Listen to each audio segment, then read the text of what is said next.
Olá, povo de Deus, quinta-feira, 28 de julho de 2022, 17ª semana do Tempo Comum. A nossa reflexão de hoje é a partir de Jeremias 18, de 1 a 6 e Mateus 13, 47 e 53. Palavra dirigida a Jeremias da parte do Senhor. Levanta-te e vai à casa do oleiro, e ali te farei ouvir minhas palavras. Fui à casa do oleiro, e eis que ele estava trabalhando ao torno. Quando o vaso que moldava com barro se avariava em suas mãos, ei-lo de novo a fazer com esse material um outro vaso, conforme melhor lhe parecesse aos olhos. Fez-se em mim a palavra do Senhor. Acaso não posso fazer convosco como este oleiro, casa de Israel? Diz o Senhor. Como é o barro na mão do oleiro, assim sois vós em minha mão, casa de Israel. Jeremias era da tribo de Benjamim, portanto de linhagem sacerdotal, porém está ligado às tradições proféticas do norte, principalmente a Oséias, e não às tradições do sacerdócio da corte de Jerusalém. Como Miqueias, ele pertence ao mundo camponês. De maneira crítica, ele traz consigo a visão dos camponeses sobre a situação do país. A atividade profética de Jeremias se desenvolveu entre os anos 627 e 586 a.C. Talvez a metáfora do oleiro com o vaso de barro que temos hoje em nossa leitura seja uma das páginas mais conhecidas do profeta Jeremias. A atividade do oleiro sugere a Jeremias que Deus dirige a história, dando forma aos acontecimentos conforme lhe apraz. Porém, há sempre novas oportunidades na vida, pois, assim como o oleiro remodela o vaso quando este não sai do seu agrado, o povo de Israel também poderá ser remodelado nas mãos do Senhor. Fica evidente que por detrás desta parábola está o convite de Jeremias a todo Israel, que se deixe remodelar pelo Senhor, pois Israel estava qual vaso de barro que tinha sofrido avarias ao longo de sua história. E isso fica bem explícito na continuidade da parábola, quando Jeremias, ainda transmitindo o oráculo do Senhor, diz ao povo de Israel: eu falo contra um povo e contra um reino, ameaçando arrancar, derrubar e destruir. Se esse povo do qual eu falei recua da prática do mal, então eu também desisto do mal que pensei fazer contra ele. Outras vezes, falo a um povo e a um reino prometendo construir e plantar. Mas se eles praticam o mal diante de mim e não obedecem à minha palavra, então eu desisto de dar a eles aquilo de bom que eu prometi. Se por um lado é acentuado que Deus molda a história, por outro, Deus aguarda o comportamento do povo para agir, buscando remodelá-lo. Mateus 13, 47 e 53, naquele tempo disse Jesus à multidão: o reino dos céus é ainda como uma rede lançada ao mar e que apanha peixes de todo tipo. Quando está cheia, os pescadores puxam a rede para a praia, sentam-se e recolhem os peixes bons em cestos e jogam fora os que não prestam. Assim acontecerá no fim dos tempos.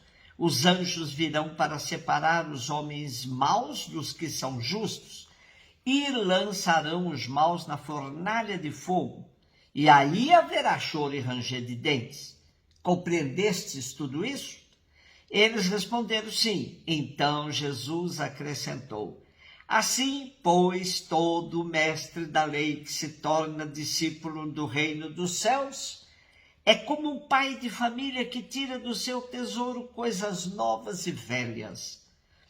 Quando Jesus terminou de contar essas parábolas, partiu dali. Concluímos hoje a série das 7 parábolas sobre o reino dos céus do capítulo 13 de Mateus.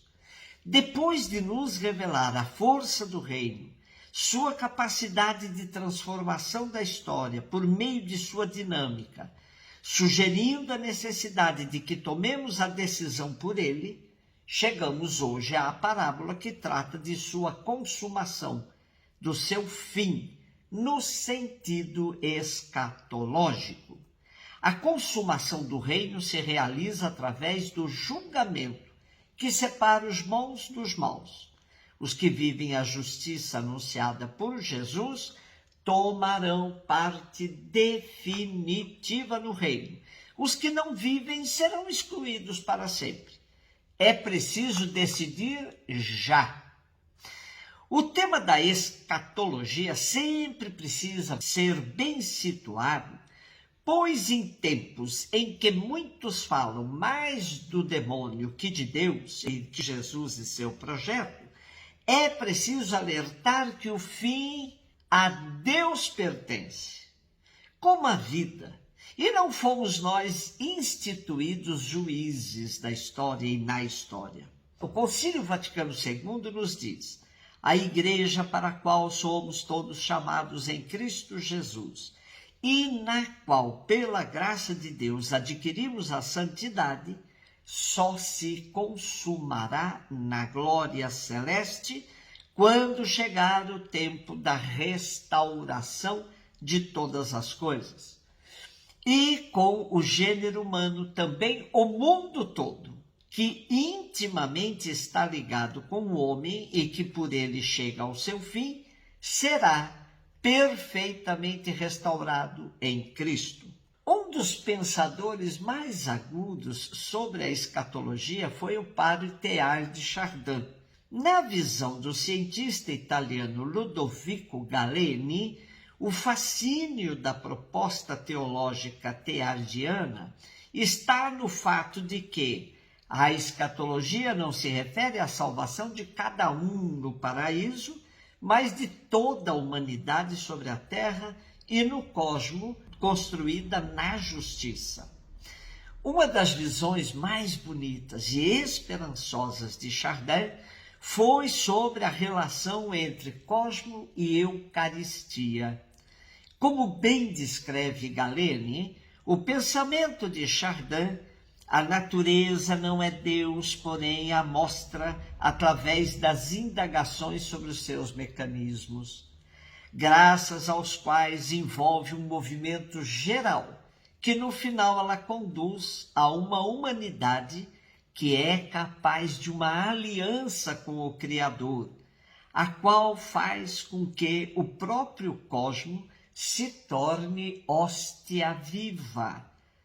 E como disse o Papa Bento XVI ao referir-se a Chardin, a função do sacerdote é consagrar o mundo para que se torne hóstia viva, para que no mundo se torne liturgia.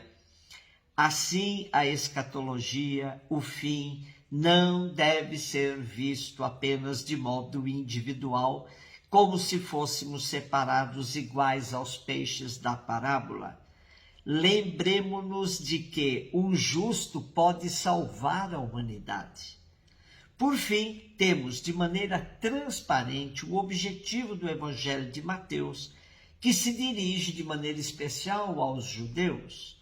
Diz ele: todo mestre da lei que se torna discípulo do reino dos céus é como um pai de família que tira do seu tesouro coisas novas e velhas. Desta forma, é a sabedoria daqueles que não desprezam a tradição e também não viram as costas ao que é novo.